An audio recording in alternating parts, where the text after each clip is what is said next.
Vertex defence academy YouTube channel पर आपका हार्दिक स्वागत है।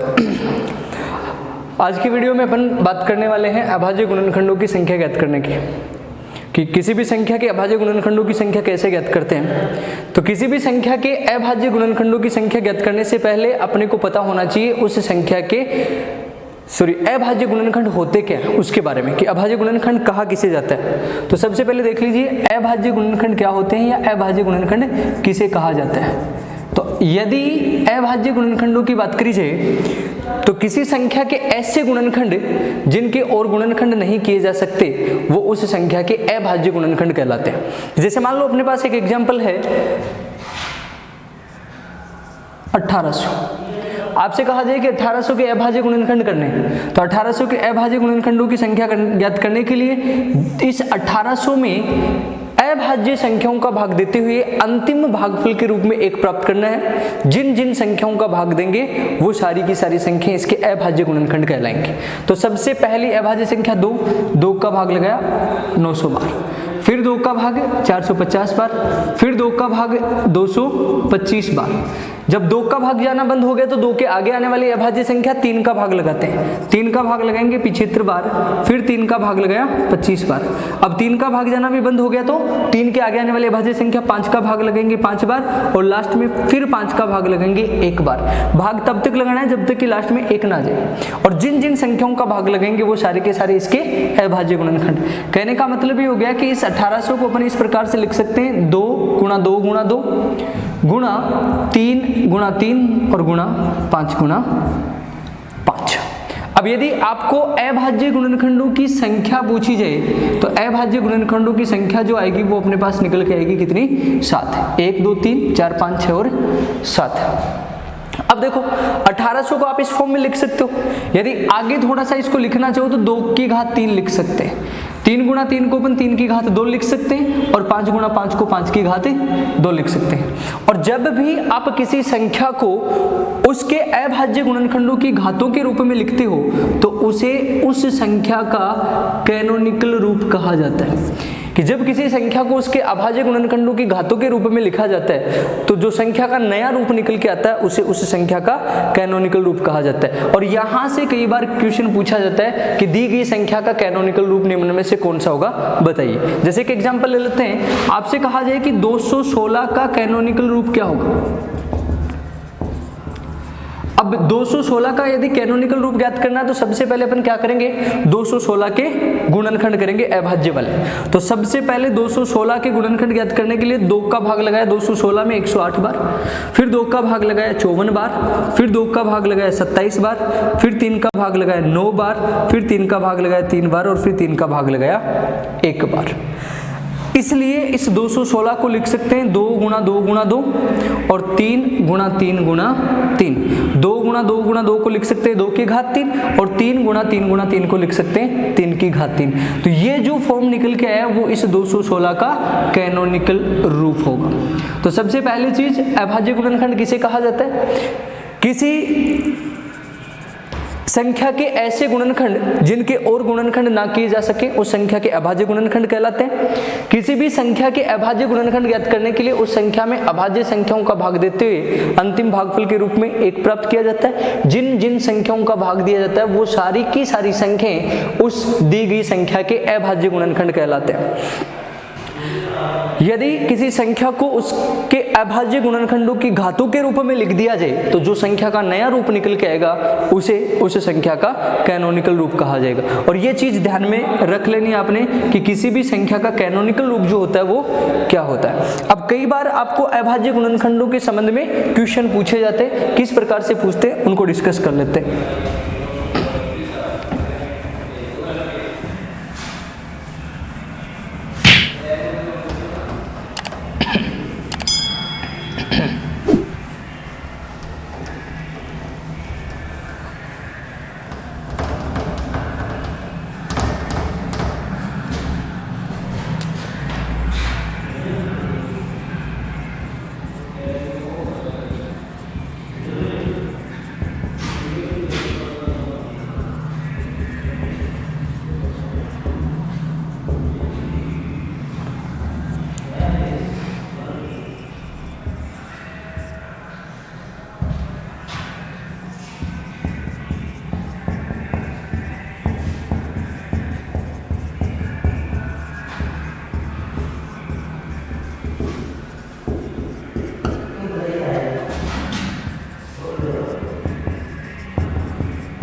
बोर्ड पे मैंने 3 एग्जाम्पल लिखे हैं। इन 3 एग्जाम्पल की सहायता से आप समझ लीजिए कि किसी भी संख्या के अभाज्य गुणनखंडों की संख्या किस प्रकार से ज्ञात करी जाती है। सबसे पहले 1080 के अभाज्य गुणनखंडों की संख्या ज्ञात कीजिए। अब 1080 के अभाज्य गुणनखंडों की संख्या ज्ञात करनी है तो किसी भी संख्या के अभाज्य गुणनखंडों की संख्या ज्ञात करने के लिए उस संख्या में अभाज्य संख्याओं का भाग देते हुए अंतिम भागफल के रूप में 1 प्राप्त करते हैं। सबसे पहले आपने 2 का भाग लगाया 540 बार, फिर 2 का भाग लगाया 270 बार, फिर 2 का भाग लगाया 135 बार। अब 3 का भाग लगेंगे 45 बार, 3 का भाग लगेंगे 15 बार, 3 का भाग लगेंगे 5 बार और 5 का भाग लगेंगे 1 बार। जिन जिन संख्याओं का भाग दे रहे हैं वो सारी की सारी संख्याएं इस 1080 के अभाज्य गुणनखंड होंगे। इसलिए यदि संख्या ज्ञात करना चाहिए अभाज्य गुणनखंडों की तो संख्या जो आएगी वो आपके पास 7 निकल के आएगी। 1 2 3 4 5 6 और 7। और यदि यहीं पे आपको 1080 का कैनोनिकल रूप पूछ लेता तो 1080 का कैनोनिकल रूप जो होता वो 2 की घात 3, 3 की घात 3 और 5 की घात 1। तो ये चीज आपने ध्यान में रखनी है। कई बार आपको संख्याओं के गुणनफल में अभाज्य गुणनखंडों की संख्या पूछ लेता है। तो जब भी कहीं भी आपको संख्याओं के गुणनफल में अभाज्य गुणनखंडों की संख्या पूछी जाती है तो आपने उन संख्याओं को गुणा करके अभाज्य गुणनखंड ज्ञात करने की आवश्यकता नहीं है। आप अलग अलग संख्याओं के अभाज्य गुणनखंडों की संख्या अलग अलग ज्ञात कर लीजिए और उसके बाद में सभी गुणनखंडों को आपस में जोड़ दीजिए। जैसे सबसे पहले यदि आपको 24 के गुणनखंड ज्ञात करने हैं तो 24 के गुणनखंड जो आएंगे वो 2 गुणा 2 गुणा 2 गुणा 3। उसके बाद में आपको 30 के गुणनखंड ज्ञात करने हैं तो 30 के गुणनखंड जो आएंगे वो अपने पास आएंगे 2 गुणा 3 गुणा 5। उसके बाद में आपको 48 के गुणनखंड करने हैं तो वो हो जाएंगे 2 गुणा 2 गुणा 2 गुणा 2 गुणा 3। उसके बाद में आपको 50 के गुणनखंड करने हैं तो 50 के गुणनखंड हो जाएंगे 2 गुणा 5 गुणा 5। फिर आपको 60 के गुणनखंड ज्ञात करने हैं तो 60 के गुणनखंड जो होंगे वो 2 गुणा 2 3 गुणा 5। और लास्ट में यदि आपको 72 के गुणनखंड ज्ञात करने हैं तो 72 के गुणनखंड जो आएंगे वो अपने पास 2 गुणा 3 गुणा 3। अब देखो 24 के यदि गुणनखंड ज्ञात करेंगे तो 4 अभाज्य गुणनखंड, 30 के अभाज्य गुणनखंडों की संख्या 3, 48 के अभाज्य गुणनखंडों की संख्या 5, 50 के अभाज्य गुणनखंडों की संख्या 3, 60 के अभाज्य गुणनखंडों की संख्या 4 और 72 के अभाज्य गुणनखंडों की संख्या 5। अब यदि इन सभी संख्याओं के गुणनफल में अभाज्य गुणनखंडों की संख्या ज्ञात करनी है तो आप क्या करिए, इन सभी को जोड़ दीजिए। जोड़ेंगे तो 4 और 3 7, 5 12, 3 15, 4 19, 19 और 5 कितने हो गए 24। इसलिए 24, 30, 48, 50, 60 और 72 के गुणनफल में यदि अभाज्य गुणनखंडों की संख्या पूछी जा रही है तो गुणनखंडों की संख्या जो आएगी वो टोटल कितनी निकल के आएगी 24 निकल के आएगी। इसी प्रकार जब आपको घात वाली संख्याओं के अभाज्य गुणनखंडों की संख्या पूछी जाती है तो उस केस में आपने क्या करना है, आधार के अभाज्य गुणनखंड कर लेने और आधार के अभाज्य गुणनखंड करने के बाद में डायरेक्ट घात के साथ गुणनखंडों की संख्या को गुणा कर देना। अब देखो समझ लो पहले थोड़ा, यदि कहीं भी कोई संख्या इस फॉर्म में लिखी हुई मिल रही है m m के ऊपर है तो यहाँ पे m जो है वो आपका आधार होगा और n जो वो आपकी घात होगी। अब यदि घात वाली संख्या में अभाज्य गुणनखंडों की संख्या ज्ञात करनी है तो आधार के अभाज्य गुणनखंड करेंगे। यहाँ पे आधार है 120, 120 के अभाज्य गुणनखंड ज्ञात करेंगे तो 2 का भाग लगेंगे 60 बार, 2 का भाग 30 बार, 2 का भाग 15 बार, 3 का भाग 5 बार और 5 का भाग 1 बार। इसलिए इस 120 को अपन लिख सकते हैं 2 की घात 3, 3 की घात 1 और 5 की घात 1। यदि 20 के अभाज्य गुणनखंडों की संख्या की बात करी जाए तो 20 के अभाज्य गुणनखंड जो आ गए वो अपने पास कितने निकल के आ गए 5। ठीक है। अब अपने को 120 के अभाज्य गुणनखंडों की संख्या नहीं ज्ञात करनी थी, अपने को तो 120 की घात 150 के। इसलिए घात वाली संख्याओं के अभाज्य गुणनखंडों की संख्या ज्ञात करने के लिए क्या करो, जो आधार के अभाज्य गुणनखंडों की संख्या आई है उसको गुणा कर दो किसके साथ, घात के साथ। इसलिए 5 को गुणा करना पड़ेगा 150 के साथ और 5 को 150 के साथ गुणा करेंगे तो कुल अभाज्य गुणनखंडों की संख्या जो आएगी वो अपने पास कितने निकल के आ जाएगी 750 निकल के आ जाएगी।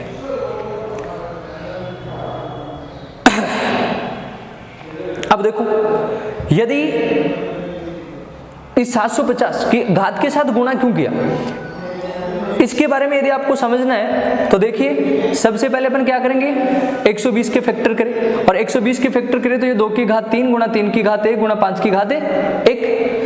क्या करें, 120 की घात 150 के गुणनखंड करने, 120 की घात 150 के गुणनखंड करने, तो 120 पे यदि घात 150 है तो इस संख्या पे भी घात 150 ही होगी। इस प्रकार से लिख सकते हैं इसको। अब देखो, एक रूल होता है कि मान लीजिए 2 से अधिक संख्याएं आपस में गुणा हो रही है और उनकी घात कॉमन m, तो ये घात जो होती है वो सभी संख्याओं पे, यानी कि a की घात m गुणा b की घात m गुणा c की घात m। तो अगर 2 की घात 3 गुणा 3 की घात 1 गुणा 5 की घात 150 की बात करें तो इसको लिख सकते हैं 2 की घात 3 की घात 150 गुणा 3 की घात 1 की घात 150 और गुणा 5 की घात 1 की घात 150। एक रूल और ध्यान में रखो कि यदि किसी भी संख्या की घात के ऊपर घात होती है तो वो घातें आपस में गुणा हो जाती हैं। यदि a की घात m की घात n है तो ये हो जाएगा a की घात m गुणा n, और इस प्रकार से इनको लिख सकते हैं 2 की घात 450 इंटू 3 की घात 150 और इंटू 5 की घात 150। जोड़ दीजिए, 450 गुणा 300 150 और प्लस 150, 450 प्लस 150 प्लस 150, वैल्यू जो आएगी वो अपने पास कितने निकल के आ जाएगी, 750। क्योंकि कैनोनिकल रूप में लिखी गई संख्या के अभाज्य गुणनखंडों की संख्या ज्ञात करने के लिए घातों को आपस में जोड़ा जाता है। तो आई बात समझ में कि घात वाली संख्या में अभाज्य गुणनखंडों की संख्या ज्ञात करने के लिए आधार के अभाज्य गुणनखंड निकाल के जो अभाज्य गुणनखंडों की संख्या आती है उसको सीधा घात के साथ गुणा करने पर टोटल अभाज्य गुणनखंडों की संख्या प्राप्त होती है।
कई बार घात वाली संख्याओं के गुणनफल में कुल अभाज्य गुणनखंडों की संख्या पूछ लेता है। जैसे कि एग्जांपल और ले लेते हैं अपन कि जैसे मान लीजिए आपको एक संख्या दे रखी है 15 की घात 20 गुणा 18 की घात 25 गुणा 20 की घात 30 और गुणा 30 की घात 12 गुणा 45 की घात 10, और आपसे पूछ लिया जाए कि इनके कुल कितने अभाज्य गुणनखंड होंगे।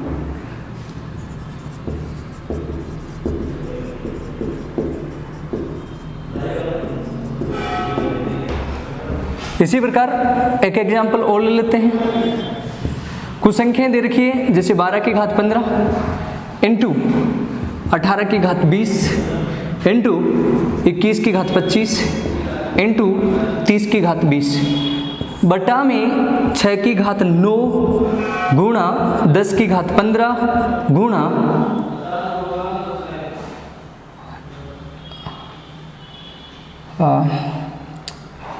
15 की घात 13। आपसे कहा जाए कि जब इसको सॉल्व किया जाए या इसके कुल कितने अभाज्य गुणनखंड होंगे।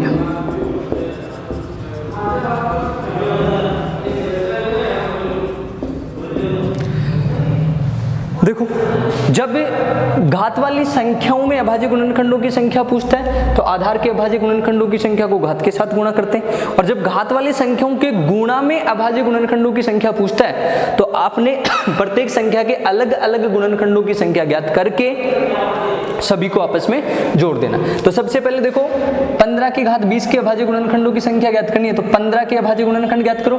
15 के अभाज्य गुणनखंड 2, इसलिए 15 की घात 20 के अभाज्य गुणनखंड हो जाएंगे 2 गुणा 20।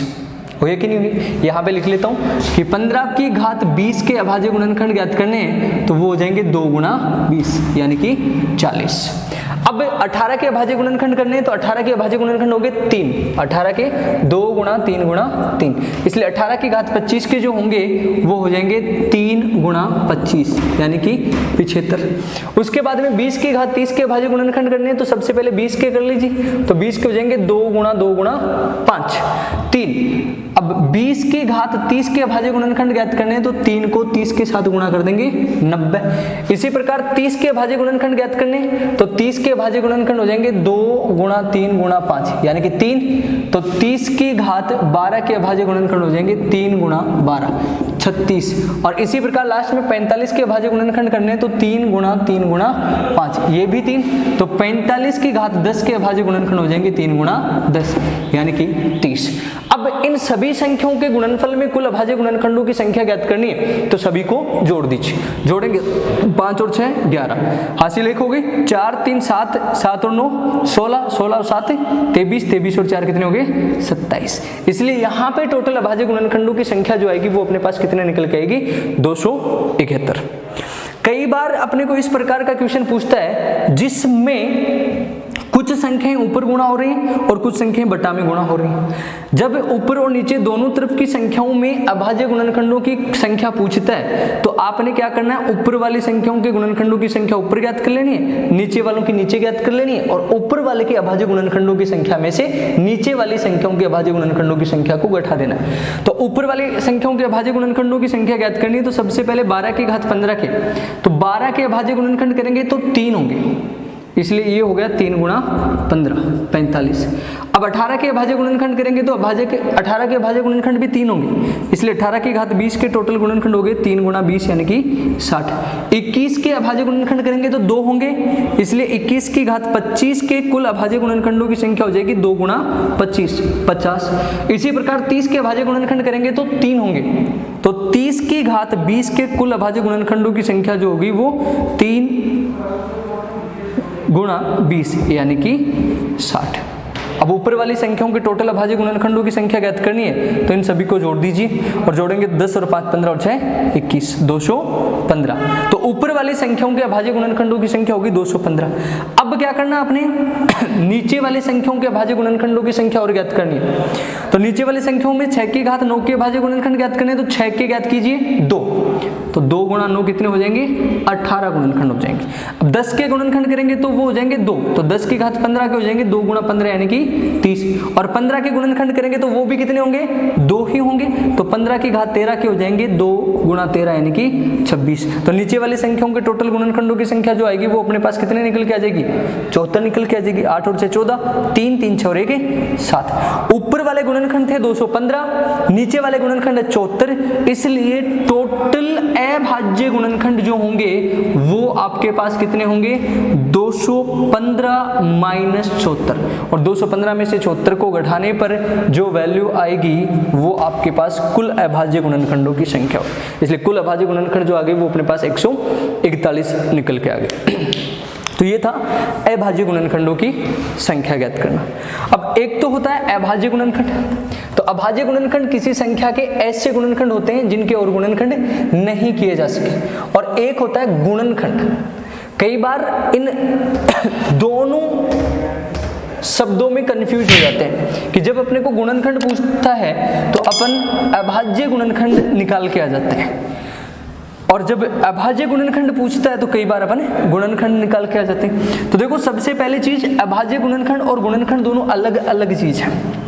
यदि अभाज्य गुणनखंड की बात करिए तो अभाज्य गुणनखंड किसी भी संख्या के ऐसे गुणनखंड होते हैं जिनको और विभाजित नहीं किया जा सके, या फिर आप कह सकते हो कि किसी संख्या के ऐसे टुकड़े जिनके और टुकड़े ना किए जा सकें उस संख्या के अभाज्य गुणनखंड कहलाते हैं। लेकिन यदि गुणनखंडों की बात करिए तो गुणनखंड किसी संख्या के लिए वो सारी की सारी संख्या होती हैं जिनका भाग उस संख्या में पूरा पूरा जाता है। जैसे एग्जाम्पल से समझिए आप, मान लीजिए आपके पास एक संख्या 20, अगर आपको इस 20 के अभाज्य गुणनखंड पूछे तो इस 20 के अभाज्य गुणनखंड होंगे 2 गुणा 5, और यदि इनकी संख्या पूछी जाए तो संख्या कितनी आएगी 3।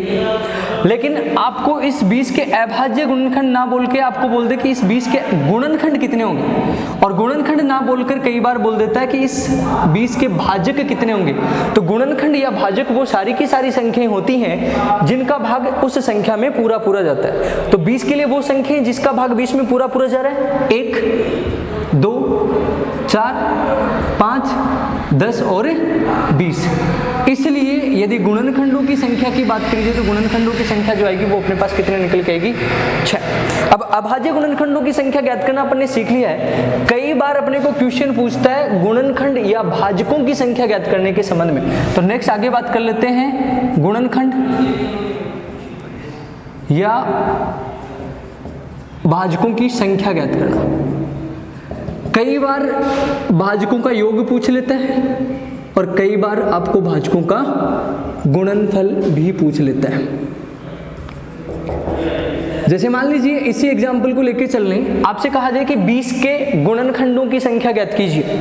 तो 20 के गुणनखंडों की संख्या ज्ञात करी तो गुणनखंडों की संख्या आपके पास 6 निकल के, क्योंकि 20 एक छोटी सी संख्या थी और उसके लिए आपने पता कर लिया कि किन किन संख्याओं का भाग 20 में जा रहा है। जिन जिन संख्याओं का भाग 20 में जा रहा है वो 20 के गुणनखंड होंगे। अब आपसे कहा जाए कि 20 के गुणनखंडों का योग कितना होगा और 20 के गुणनखंडों का योग ज्ञात करना है। तो गुणनखंडों का योग ज्ञात करने के लिए आपने क्या करा, इन सभी को जोड़ दिया। 20, 10, 30, 35, 4, 39, 2, 41 और 1, 42। तो योग जो आ गया वो 42। और इसी प्रकार आपसे पूछा जाए कि गुणनफल कितना आएगा, तो गुणनफल ज्ञात करने के लिए आपने क्या करा, इन सबको गुणा कर दिया। 20 को 10 के साथ गुणा करो 200, 200 को 5 के साथ गुणा करा 1000, 1000 को 4 के साथ गुणा करा 4000, 4000 को 2 के साथ गुणा करा 8000। तो संख्या आ गई 6, योग आ गया 42 और गुणनफल आ गया 8000। अब ये छोटी सी संख्या थी इसलिए आपने इसको मैन्युअली निकाल लिया, यानी कि गुणनखंडों की संख्या ज्ञात करके निकाल ली।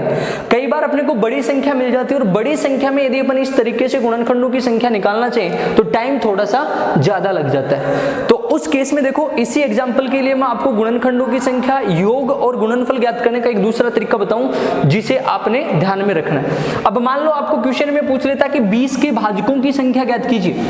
तो जब आपको 20 के भाजकों या गुणनखंडों की संख्या ज्ञात करने के लिए बोला जाता है तो सबसे पहले आपने 20 के अभाज्य गुणनखंड करने हैं। और 20 के अभाज्य गुणनखंड करने हैं तो 2 का भाग लगाया 10 बार, 2 का भाग लगाया 5 बार और 5 का भाग लगाया 1 बार।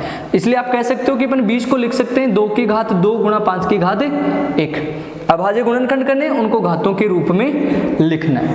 अब इतना करने के बाद में ध्यान से समझना, इतना करने के बाद में आपको यदि भाजकों या गुणनखंडों की संख्या ज्ञात करनी है तो भाजकों की संख्या ज्ञात करने के लिए जितने भी अभाज्य गुणनखंड हुए हैं उन गुणनखंडों की प्रत्येक की घात में 1 1 जोड़कर गुणा करना है। यानी कि प्रत्येक अभाज्य गुणनखंड की घात में 1 1 जोड़कर यदि गुणा कर दिया जाए तो जो गुणनफल आएगा वो उस संख्या के गुणनखंडों की ही संख्या होगी।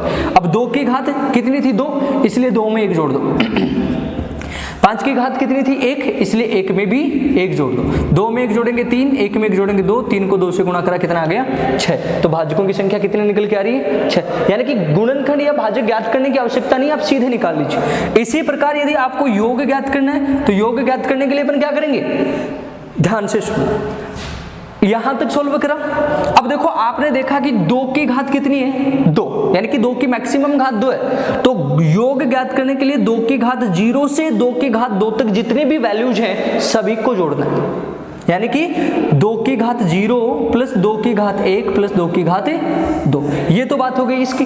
अब गुणा, तो बीच में गुणा ऐसा कैसे, 5 की मैक्सिमम घात कितनी है 1, इसलिए 5 की घात 0 से 5 की घात 1 तक की संख्याओं को जोड़ना है और आपस में गुणा कर देना। 2 की घात 0, जब किसी भी संख्या की घात 0 होती है तो उसका मान हमेशा 1, तो 1 प्लस 2 प्लस 4 गुणा 1 प्लस 5, 4 2 6 और 1 7 गुणा 6, और 7 गुणा 6 की वैल्यू कितनी हो जाएगी 42। तो योग कितना आ गया 42, जोड़ने की आवश्यकता नहीं है। और इसी प्रकार मान लीजिए आपको भाजकों का गुणनफल पूछ लिया जाए तो गुणनफल ज्ञात करने के लिए जो भी संख्या आपको दे रखी है, भाजकों का यदि गुणनफल पूछा जाता है तो गुणनफल ज्ञात करने के लिए आपको जो भी संख्या दे रखी है उस संख्या की घात भाजकों की संख्या बटा 2 कर दीजिए। तो ये जो वैल्यू आएगी वो आपके पास गुणनफल होगा। तो संख्या कितनी दे रखी थी 20, और 20 के भाजकों की संख्या जो निकाली वो अपन ने कितनी निकाली 6, तो 20 की घात 6 और उसमें भाग लगा दो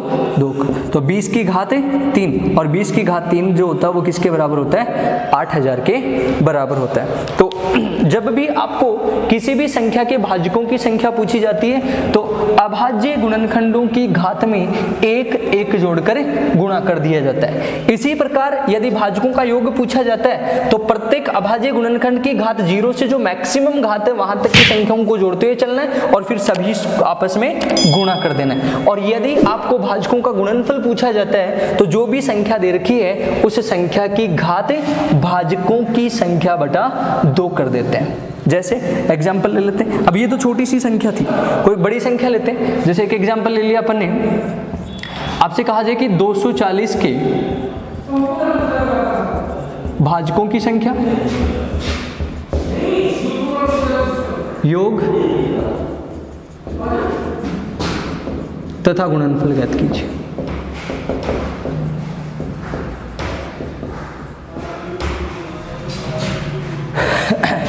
दूसरा क्वेश्चन, मान लीजिए एक संख्या दे रखी है आपको 576, तो 576 के भाजकों की संख्या, उनका योग तथा गुणनफल ज्ञात कीजिए।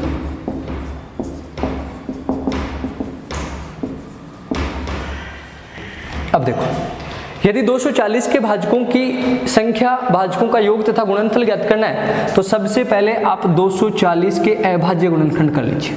240 में 2 का भाग देंगे 120 बार, 2 का भाग देंगे 60 बार, 2 का भाग देंगे 30 बार, 2 का भाग दिया जाएगा 15 बार, 3 का भाग दिया जाएगा 5 बार और 5 का भाग दिया जाएगा 1 बार। कहने का मतलब 240 को अपन लिख सकते हैं 2 की घात 4 गुणा 3 की घात 1 और गुणा 5 की घात 1। अब भाजकों की संख्या ज्ञात करनी है, तो संख्या ज्ञात करने के लिए मैंने आपको बताया प्रत्येक गुणनखंड की घात में एक एक जोड़कर गुणा कर देना है। यदि आपको भाजकों की संख्या ज्ञात करनी है तो प्रत्येक गुणनखंड की घात में एक एक जोड़कर गुणा कर देंगे। सबसे पहले 2 की घात कितनी है 4, तो 4 में 1 जोड़ा 5, 3 की घात कितनी है 1, 1 में 1 जोड़ा 2 और 5 की घात है 1, फिर से 1 में 1 जोड़ा 2, आपस में गुणा करा 5 गुणा 2 10, 10 को 2 से गुणा करा 20, तो भाजकों की संख्या जो आ गई वो आपके पास 20। अब आपको भाजकों का योग ज्ञात करना है, तो भाजकों का योग ज्ञात करने के लिए अपन क्या करेंगे प्रत्येक अभाज्य गुणनखंड की अधिकतम घात तक की सभी संख्याओं का क्या कर देंगे योग कर देंगे और आपस में गुणा कर देंगे। अब 2 की घात है 4, तो ये हो गया 2 की घात 0 प्लस 2 की घात 1 प्लस 2 की घात 2 प्लस 2 की घात 3 प्लस 2 की घात 4, फिर 3 की घात 0 प्लस 3 की घात 1 और फिर 5 की घात 0 प्लस 5 की घात 1। ये हो गया 1 प्लस 2 3 प्लस 4 प्लस 8 प्लस 16। इसको सॉल्व करेंगे तो ये हो जाएगा 1 प्लस 3 और ये हो जाएगा 1 प्लस 5। 1 और 2 3, 4 7 8 15, 15 और 16 31 गुणा 1 और 3 4 और गुणा 1 और 5 6। 31 को 4 से मल्टीप्लाई करेंगे 124, 124 को 6 से मल्टीप्लाई कर दीजिए 6 4 24, 6 दूनी 12 और 2 14, 6 कम 6 और 1 7। इसलिए भाजकों का योग जो है, नेक्स्ट क्वेश्चन में आपसे पूछा जा रहा है 576 के भाजकों की संख्या, उनका योग तथा गुणनफल। तो किसी भी संख्या के भाजकों की संख्या ज्ञात करने के लिए सबसे पहले उसके अभाज्य गुणनखंड करते हैं। तो 576 के अभाज्य गुणनखंड कर लीजिए और 576 के अभाज्य गुणनखंड करोगे तो अभाज्य संख्याओं का भाग लगाते हुए अंतिम भागफल के रूप में आपने प्राप्त कर लेना है 1, और अंतिम भागफल के रूप में 1 प्राप्त करोगे तो इस 576 के अभाज्य गुणनखंड जो वो कुछ इस फॉर्म में निकल के आएंगे। 576 को अपन लिख सकते हैं 2 की घात 6 गुणा 3 की घात 2। इतना करने के बाद में यदि आपको भाजकों की संख्या ज्ञात करनी है तो भाजकों की संख्या ज्ञात करने के लिए क्या बताया कि प्रत्येक अभाज्य गुणनखंड की घात में एक एक जोड़कर गुणा कर देंगे। पहला अभाज्य गुणनखंड 2 की घात थी 6, तो 6 में 1 जोड़ेंगे 7। दूसरा अभाज्य गुणनखंड 3, 3 की घात 2, 2 में 1 जोड़ेंगे 3, 7 को 3 से गुणा कर दिया, कितना हो गया 21। उसके बाद में यदि भाजकों का योग ज्ञात करना है तो मैंने आपसे कहा कि प्रत्येक गुणनखंड की घात जो मैक्सिमम है वहां तक की सभी घातों के साथ उसका योग करना है। जैसे 2 की घात 6 तो आपने क्या करना है 2 की घात 0, 2 की घात 1, 2 की घात 2, 2 की घात 3, 2 की घात 4, 2 की घात 5, 2 की घात 6 तक की सभी संख्याओं को जोड़ देना है। उसके बाद में 3 की घात 0, 3 की घात 1, 3 की घात 2 तक की सभी संख्याओं को जोड़ देना है। सॉल्व कर दो तो 1 + 2 + 4 + 8 + 16 + 32 और + 64 गुणा ये हो जाएगा आपके पास 1 + 3 + 9। कर दीजिए सॉल्व। 64 और 32 96, 96 और 16 112, 120, 124, 126 और 127 गुणा 9 3 12 और 1 13। 127 को 13 के साथ गुणा कर दीजिए और 127 को 13 के साथ गुणा करेंगे तो 1270 तो 1 हो गया। 3 7 21, 3 दूनी 6 और 2 8, 3 एकम 3, 381, 1 15 6 1651। योग जो आएगा वो अपने पास कितना निकल के आ जाएगा 1651। और लास्ट में यदि आपसे पूछा जा रहा है गुणनफल, तो गुणनफल जो हो जाएगा वो दी गई संख्या की घात भाजकों की संख्या बटा 2। तो 576 की घात भाजक थे 21, तो 21 बटा 2। अब ध्यान से सुनो, जब किसी संख्या की घात भिन्न रूप में आ जाती है तो घात को भिन्न रूप से हटाना होता है। तो भिन्न रूप हटाने के लिए क्या करेंगे, आधार को घात के रूप में लिख लीजिए। तो 576 को अपन लिख सकते हैं 24 की घात 2, तो 24 की घात 2 की घात 21 बटा 2। अभी थोड़ी देर पहले बताया कि जब किसी संख्या की घात पे घात होती है तो घातें गुणा हो जाती है और गुणा करेंगे तो घात बचेगी 21, इसलिए गुणनफल जो आएगा वो 24 की घात 21।